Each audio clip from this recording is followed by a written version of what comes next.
Le bootcamp commence au mois d'avril 2026. Les inscriptions sont encore ouvertes. Je vous laisse aller voir ça en description de la vidéo. Donc, on va commencer ici par BKNG, Booking. Je vous dis une chose, Booking. Si vous décidez d'investir sur cette compagnie, c'est parce que vous pensez qu'elle va avoir tendance à maintenir ses marges actuelles dans le futur, même avec l'IA. OK? C'est essentiellement ça que ça veut dire. Donc, marge brute ici, qu'est-ce que ça donne? Donc, la marge brute, c'est 87%. Tout ce qu'on essaie de déterminer, c'est si elle mérite d'avoir une place dans notre watchlist. Évidemment, on se base sur les éléments quantitatifs du passé, bien sûr. Et donc, ces éléments quantitatifs-là, est-ce que le fondamental qualitatif va toujours dans le même sens, selon vous? Donc, vous allez voir qu'à ce moment-ci, le jugement est très important. OK? Et si vous voulez affiner votre jugement, rejoignez le bootcamp. Donc ici, croissance et des revenus, tant mieux. J'espère que ça va continuer. Marge brute plutôt stable. Marge EBITDA ici, donnez-moi juste un instant, ça donne ceci. Marge EBITDA également aux alentours de 37%, c'est plutôt stable. Quand on prend ici les free cash flow margin, nous avons quelque chose aux alentours de 33% par là. Donc si on prend en considération les SBC, à titre d'information uniquement, ça donne combien? Aux alentours de 2%. En réalité, la marge nette ici, la marge des free cash flow aux alentours de 33% par là. Je compare toujours avec les marges nettes ici, histoire de voir si on parle le même langage. Je les mets sur le même graphique. Et attention. Donc ça, ce sont les SBC que j'ai mis sur le même graphique. Parfait. Donc c'est... Voilà, je les mets sur le même graphique. Les free cash flow ont tendance à être plus élevés. J'aime bien ce que je vois ici. Donc, j'aime bien ce genre de business. Bon, pour ceux qui veulent aller plus loin, regardez le ROIC. Ça peut être intéressant également de cette compagnie.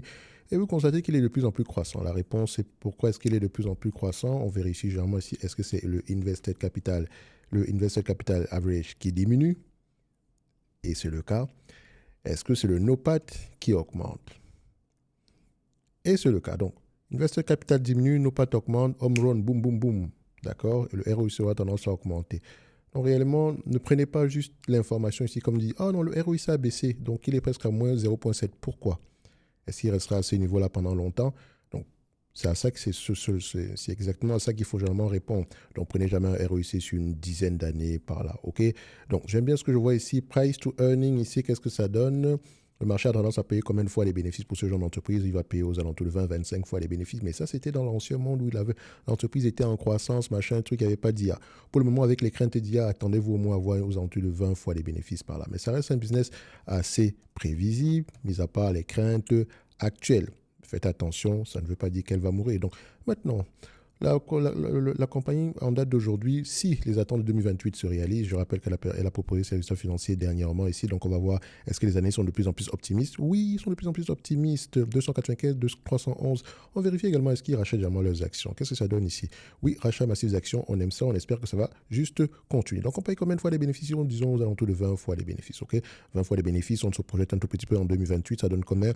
367 dollars l'action. Donc on me demande de payer en date d'aujourd'hui aux alentours de 3000, 4000, enfin, on me demande de payer, donc on avait payé 367, on me demande de payer combien? Donc je mets ça à 367 divisé par 4, 3, 8, 1, ça donne combien?